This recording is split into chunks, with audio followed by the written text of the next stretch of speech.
Hello friends. आज का जो हमारा टॉपिक है वो है some important terms definition associated with the magnetic property of the material. तो जो मटेरियल की मैग्नेटिक प्रॉपर्टीज़ होती है, ठीक है, उसके साथ साथ उसके रिलेटेड उसके अंदर हमें कुछ टर्म्स डिफाइन करने पड़ते हैं, कुछ टर्म्स समझने पड़ते हैं। तो आज हम उन्हीं टर्म्स के बारे में समझने वाले, स्टेप बाय स्टेप सभी डेफिनेशन को ध्यान से समझेंगे कि हर एक वर्ड का मतलब क्या होता है और डेफिनेशन का मतलब क्या होता है, उनके इक्वेशंस क्या होते हैं। ठीक है, तो जो पहला टर्म है वो है magnetizing field intensity denoted by capital H. तो मैग्नेटाइजिंग फील्ड इंटेंसिटी क्या होता है? तो the ability of magnetizing field to magnetize a material is called the magnetising field intensity. आप जब कोई मैग्नेटिक मटेरियल को, जैसे हमने पढ़ा था डायामैग्नेटिक, पैरामैग्नेटिक, फेरोमैग्नेटिक, ये सब मैग्नेटिक मटेरियल्स है, ठीक है। वैसे मटेरियल को जब आप मैग्नेटाइजिंग फील्ड मतलब कि मैग्नेटिक फील्ड के अंदर जब आप रखते हो, तो वो मैग्नेटिक फील्ड की जो एबिलिटी होती है उनको मैग्नेटाइज करने की, मैग्नेटाइज करने का मतलब क्या होगा वो भी हम समझने वाले इसके बाद वाले में, ठीक है। तो मैग्नेटाइज का मतलब होता है उनके अंदर की जो डाइपोल मोमेंट्स होती है उनको अलाइन करना, ठीक है। तो जो एबिलिटी होती है उस मैग्नेटिक फील्ड की, उस मैग्नेटाइजिंग फील्ड की, उस मटेरियल को मैग्नेटाइज करने के लिए तो उस एबिलिटी को मैग्नेटाइजिंग फील्ड इंटेंसिटी कहा जाता है। इक्वेशन है H is equal to N I, N मतलब नंबर ऑफ टन्स और आई मतलब करंट, यूनिट हो गया उसके एम्पियर पर मीटर। दूसरा जो इंपॉर्टेंट टर्म था वो था मैग्नेटाइजेशन। ये भी वर्ड हमने बार बार देखा है, बार बार सुना है इस चैप्टर में, ठीक है। तो मैग्नेटाइजेशन को डिनोट किया जाता है कैपिटल एम से। इसका मतलब ये होता है कि the magnetic moment develop per unit volume of a material when it is placed in the magnetising field और a magnetic field is called the magnetisation. आपके पास कोई भी मैग्नेटिक मटेरियल है, चाहे डाया हो, पैरा हो, फेरोमैग्नेटिक हो, जब आप उस मटेरियल को मैग्नेटिक फील्ड में रखते हो तो उनके अंदर डाइपोल मोमेंट जनरेट होती है, ठीक है।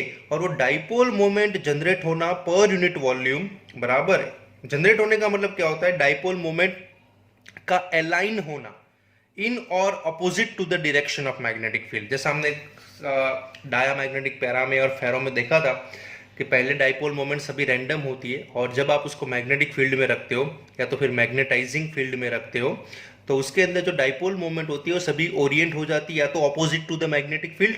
डाया में ऐसा होता था और पैरा और फेरो में in the direction of magnetic field में अलाइन हो जाती थी। तो इसको हम बोलते हैं magnetic moment develop per unit volume, बराबर।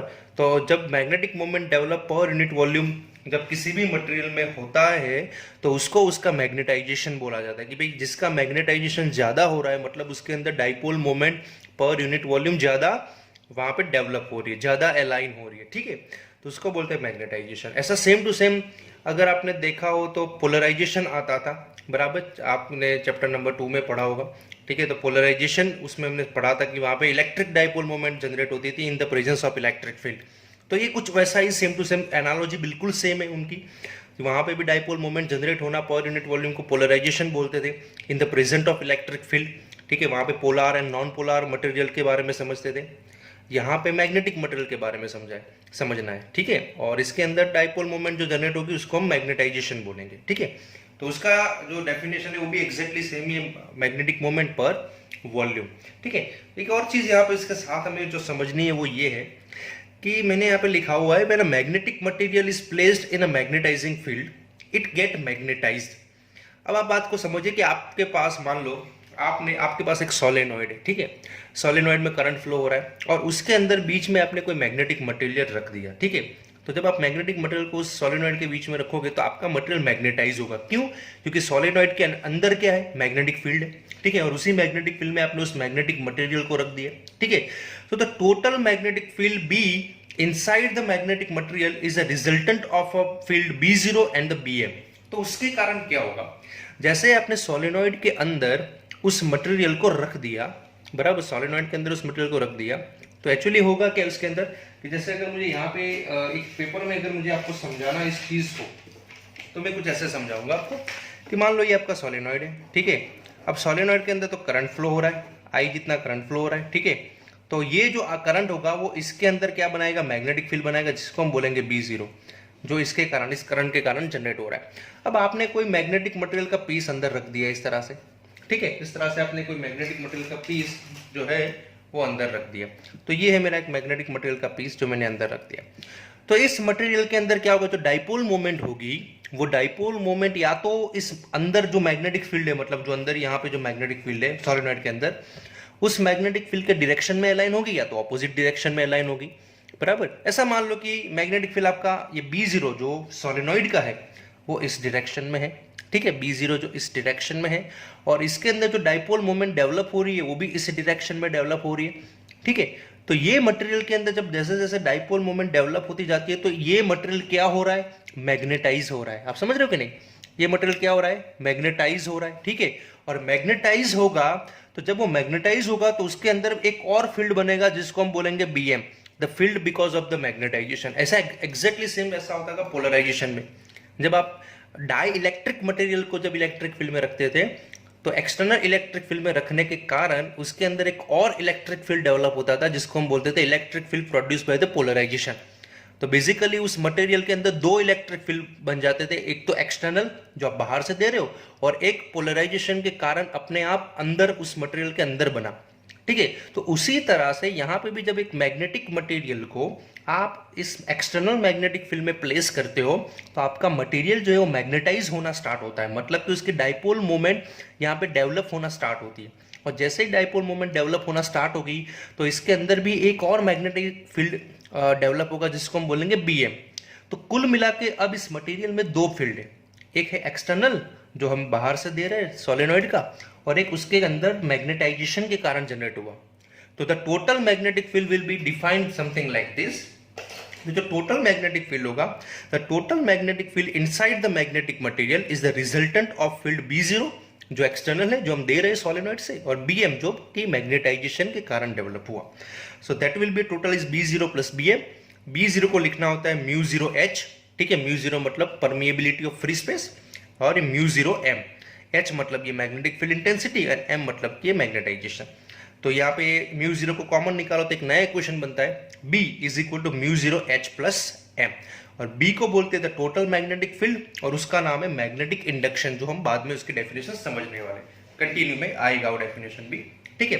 तो ये हो गया दूसरा टर्म। तीसरा टर्म है मैग्नेटिक परमिएबिलिटी, म्यू। ये भी हमने स्टार्टिंग में समझा था उस टाइम में जहां पे हमने डिफाइन किया था। तो वो क्या होता है, it is a measure of the extent to which a material can be permitted by the magnetic field. तो मैग्नेटिक परमिएबिलिटी क्या होता है कि भाई आपका जो मटेरियल है वो कितना मैग्नेटिक फील्ड अलाउ करेगा अपने अंदर। इट्स अबाउट द परमिशन, ठीक है, इट्स अबाउट द परमिशन। तो जिस तरह से परमिटिविटी होती है इलेक्ट्रिक फील्ड में, जो इलेक्ट्रिक फील्ड को कितने एक्सटेंट तक वो अलाउ करेगा, ठीक है, उसी तरह से मैग्नेटिक फील्ड में मैग्नेटिक परमिएबिलिटी होती है कि आपका मटेरियल कितना वो मैग्नेटिक फील्ड को कितने एक्सटेंट तक वो परमिट करेगा, ठीक है। तो उसको बोलते हैं मैग्नेटिक परमिएबिलिटी। तो उसका जो इक्वेशन जो है हमें समझना है वो इस तरह से है, ठीक है। तो it is defined as the ratio of the magnetic induction to the magnetic intensity, ठीक है। It is defined as the ratio of magnetic induction B to the magnetic intensity H। तो H के बारे में तो हमने स्टार्टिंग में समझा ही है, ठीक है, और B के बारे में भी हमें समझना है कि मैग्नेटिक इंडक्शन क्या होता है। That is a total magnetic field, एक एक्सटर्नल जो आप दे रहे हो, दूसरा मैग्नेटाइजेशन के कारण बना BM, उन दोनों का टोटल। म्यू का यूनिट होता है टेस्ला मीटर पर एम्पियर। अब बात करते हैं मैग्नेटिक इंडक्शन के बारे में, B, जो जनरली हम B यूटिलाइज करते हैं फॉर द मैग्नेटिक फील्ड। तो ये क्या होता है, तो यहाँ पे देखो एक एग्जांपल दिया हुआ, उसकी मदद से हम इसको समझ सकते हैं कि सपोज अ टॉरॉइडल, जैसे मैंने एक और एग्जांपल आपको अभी जस्ट दिया सोलेनॉइड वाला, वैसा सेम टू सेम एग्जांपल है, बराबर। सपोज अ टॉरॉइड वाउंड राउंड अ मैग्नेटिक मटेरियल। ये टॉरॉइड आपने पढ़ा हुआ है टॉरॉइड क्या होता है, ठीक है। तो टॉरॉइड के ऊपर इस तरह से मान लो वाइंडिंग किया हुआ है, बराबर, और ये जो अंदर जो रिंग जैसा दिखा दे रहा है वो है मैग्नेटिक मटेरियल। तो इन शॉर्ट आपने क्या किया है, मैग्नेटिक मटेरियल के ऊपर इस तरह से रिंग सर्कुलर फ्रेम में अपने वायर को वाउंड किया है, तो ये बन जाता है टॉरॉइड, ठीक है। तो under the influence of the field B0, अब जब इसके अंदर करंट फ्लो करोगे इस वायर के अंदर तो वो करंट मैग्नेटिक फील्ड देगा आपको, और जिसका वैल्यू क्या होगा B0, ठीक है। So under the influence of B0 the magnetic moment of the material align in the direction of the magnetic field और against the direction of the magnetic field. तो मैंने जैसे अभी आपको बताया वैसा सेम टू सेम है कि ये जब करंट फ्लो होगा तो इस करंट के कारण मैग्नेटिक फील्ड डेवलप होगा, और ये मैग्नेटिक फील्ड किसके ऊपर अप्लाई होगा, जिसके ऊपर आपने उसको लपेटा हुआ है, वाउंड किया हुआ है।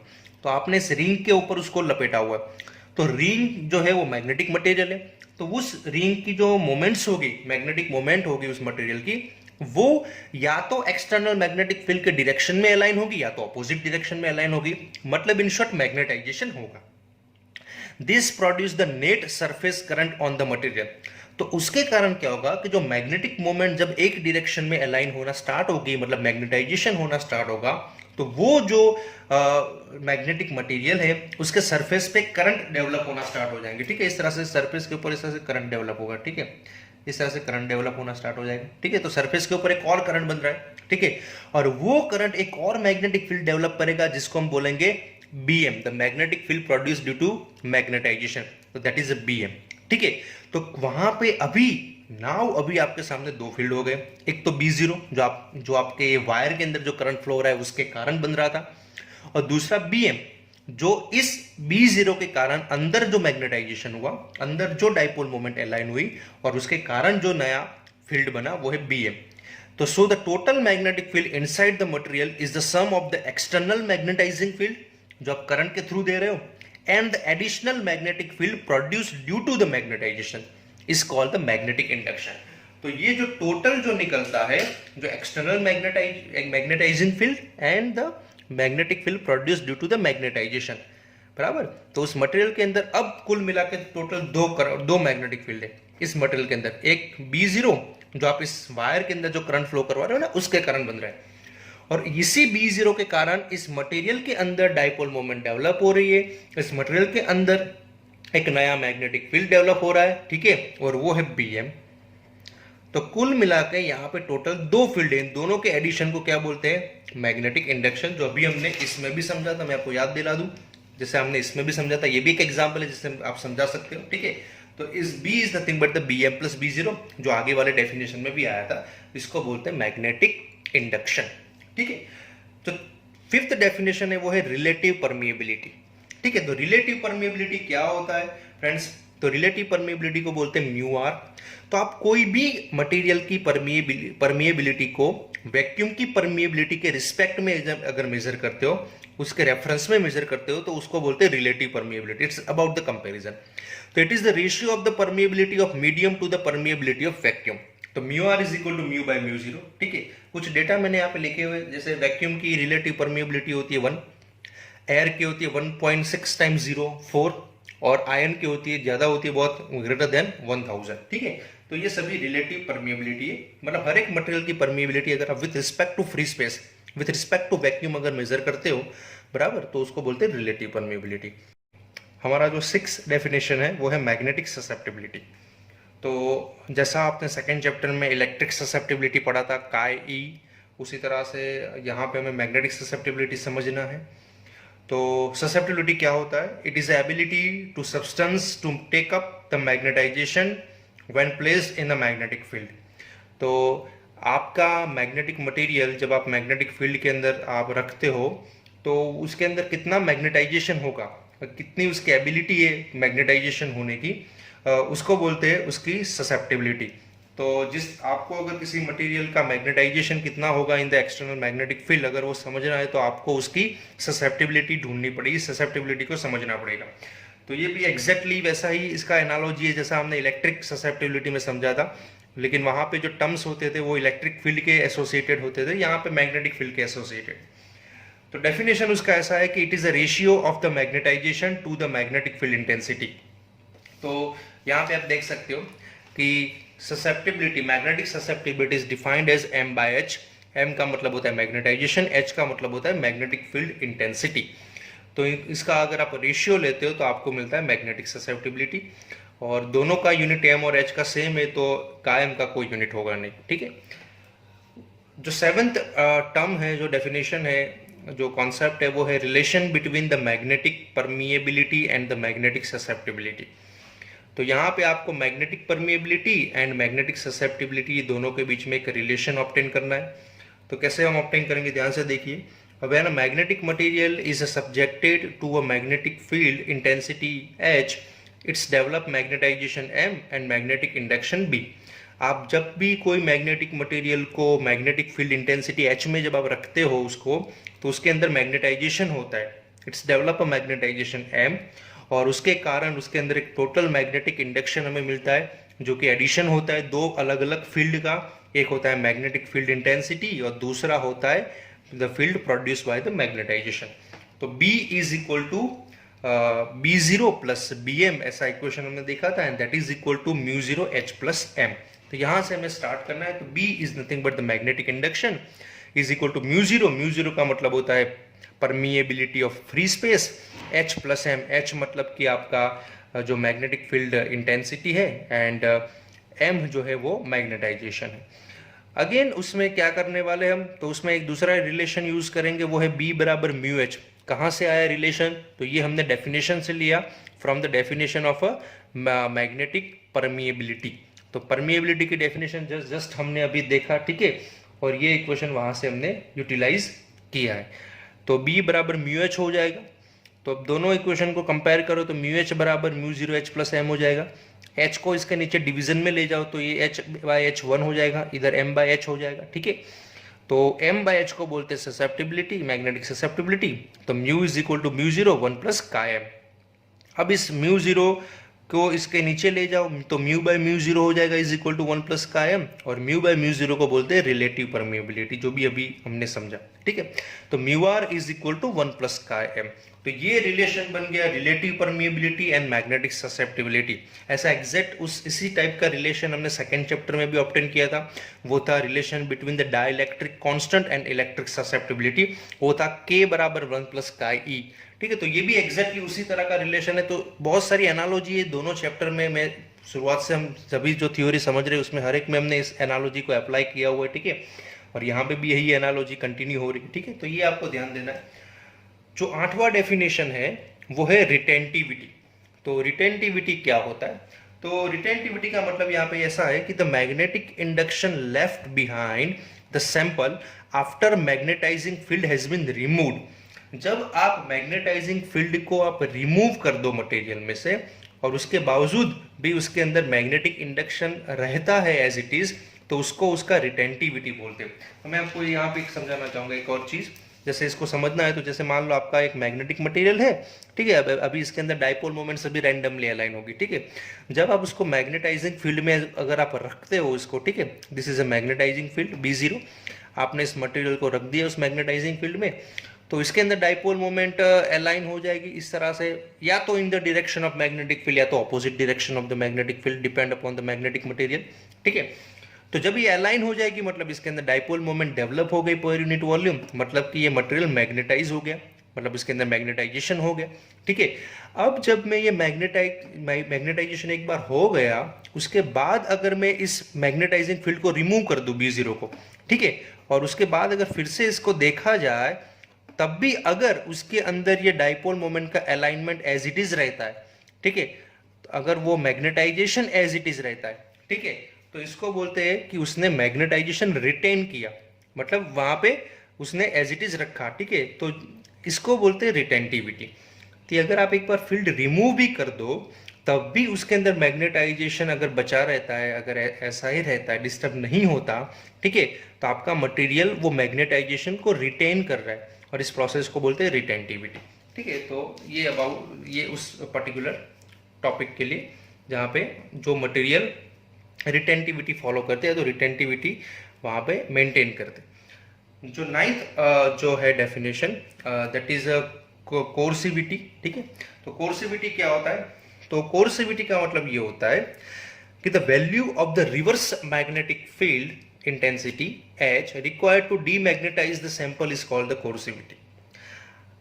अगर आप मटेरियल के ऊपर या मटेरियल को रिवर्स मैग्नेटिक फील्ड इंटेंसिटी अगर आप देते हो, तो आपका मटेरियल जो है डीमैग्नेटाइज हो जाएगा। मतलब जैसे आप यहाँ पे ध्यान से देखिए कि एक ऐसा मटेरियल था, जब आपने मैग्नेटिक फील्ड में रखा तो उसकी डाइपोल मोमेंट मैग्नेटिक फील्ड के डायरेक्शन में अलाइन हो गई। अब अगर आप इसी मटेरियल को अपोजिट डायरेक्शन में रिवर्स मैग्नेटिक फील्ड दे रहे हो इस तरह से, तो आपकी जो डाइपोल मोमेंट जो अलाइन हो चुकी है वो भी डिस्टर्ब हो जाएगी, ठीक है। अगेन वो कैसे हो जाएगी, रैंडम हो जाएगी इस तरह से पूरे मटेरियल के अंदर। तो आपका मटेरियल जो मैग्नेटाइज हुआ था अब वो वापस से डीमैग्नेटाइज हो गया। क्यों हुआ भाई ऐसा? क्योंकि आपने रिवर्स मैग्नेटिक फील्ड दिया। तो रिवर्स मैग्नेटिक फील्ड देने से मटेरियल के अंदर ये सारी चीजें होती है। तो ये जो फील्ड आपने जो रिवर्स फील्ड दिया, इसको आप कौन सा फील्ड बोलोगे? कोरियोसिव फील्ड बोलते हैं हम इसको। क्या बोलते हैं? कोरियोसिव फील्ड। और ये पूरी प्रोसेस को कोरियोसिविटी बोलते हैं। मतलब कि अगर आप मटेरियल को मैग्नेटाइज करने के बाद अगर अगेन डीमैग्नेटाइज कर दो उसको, ठीक है, by applying the reverse magnetic field, magnetizing field, ठीक है, तो वो उस प्रोसेस को कोरियोसिविटी बोलते हैं। ठीक है, तो ये जो 9th हमने टर्म्स समझे, ये सभी टर्म्स मैग्नेटिक मटेरियल के साथ एसोसिएटेड है, जो हमें समझनी पड़ेगी। ठीक है, थैंक यू।